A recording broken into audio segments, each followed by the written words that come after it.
Welcome to Calvin's Online Math. Let us look at this question. Solve simultaneously using substitution. So we have two equations. Y is equal to 3 plus x and 5x minus 2y is equal to 0. So we can just substitute the first equation into the second equation. So in the second equation, we have 5x minus 2y. But from the first equation, y is equal to 3 plus x.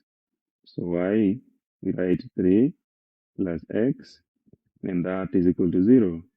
So we just open up the bracket so that we have 2 times 3, that is 6, minus 2x is equal to 0.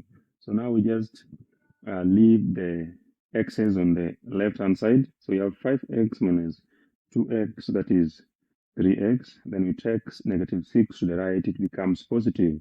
Then we just divide both sides by 3, and we get that x is equal to 2. So we have the value of x, we can get the value of y. Remember, we said that y was equal to 3 plus x. So that is just 3 plus the value of x, which we found to be 2. So it means y is 5. So those are the solutions. Thank you for watching. Kindly don't forget.